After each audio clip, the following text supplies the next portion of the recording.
I am feeling sad. I am very angry are some expressions of negative emotions. I am happy. I am elated are some expressions of positive emotions, as we know. I am refers to the body. So, when we say, I'm feeling sad, we are saying our body is feeling sad. Is it really the body that is sad? Is it really the body that is happy? No. We know happiness and sorrow are all the functions of our mind. Knowing that happiness and sorrow are functions of the mind, then shouldn't we be saying, my mind is feeling sad, instead of saying, I am feeling sad? If your finger is hurt, then you say, my finger is hurt, and not, I am hurt. Similarly, your mind is feeling sad, then you should say, my mind is sad, like you would say, my finger is hurt. When you say, my mind is feeling sad, you start seeing the sadness outside you. Whatever happens outside us, we become objective. Only if we can be objective can we rationalize. The important point we need to understand is that our mind is not the same as our brain. The brain, like other sense organ, is a receiver. It is the receiver of thoughts. The brain is contained in the body, but the mind is outside. There are many theories about what mind is. We will not worry about those. The point we need to know is that the mind is outside the body. And since the mind is an outsider, then we should treat it like an outsider and talk to it in third person. Let us examine the statement, I am feeling sad again. I am refers to your body. I am feeling sad means your body is feeling sad. But your body is not feeling sad, it is your mind. So talk to your mind like you would talk to your friend. Hey mind, I am going through a sorrowful situation. That is why you are feeling sad? The friend will reply, yes, I am sad about your situation, but I will resolve it. The mind is that friend who always wants to resolve. Its nature is to rationalize. When you say, I am feeling sad, you're not talking to the mind. If you don't talk to the mind, then how will it rationalize? When they say, talk to yourself, they mean talk to your mind.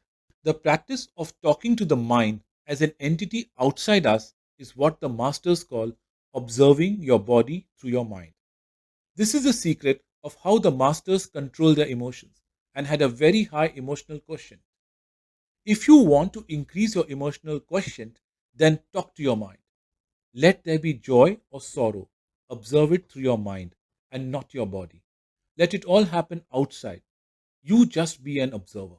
Here is a simple practice taught by the masters to practice observing the body through your mind. Just before going to sleep, spend 5 minutes reflecting on your day. Just 5 minutes.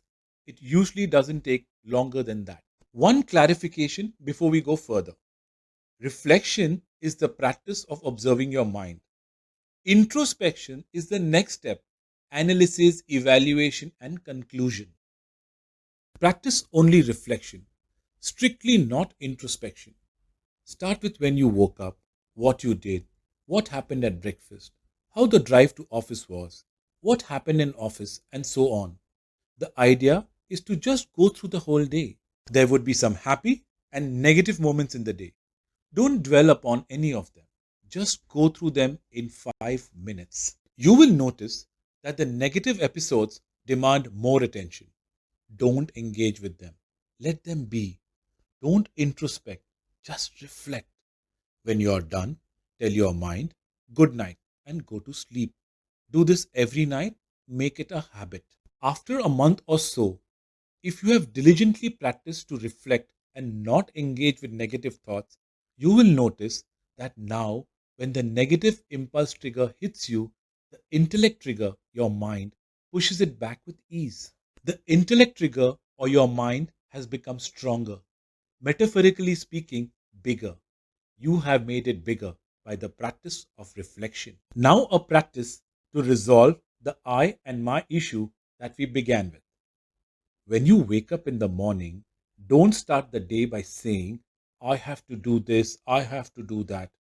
Drop the I and just say, these are my tasks for the day that need to be done.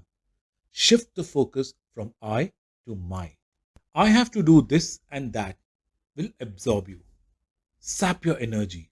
It is centered around your body. Whereas saying, my tasks are so on, so forth, is talking to your mind. When you talk to your mind, you're focused. When you're focused, you're energized and enthused to do work. Replace I by my if you want to learn how to mind your mind. Do share with me your experience with reflection and trying to drop the I. Write to me at victoryworkshop2020 at gmail.com.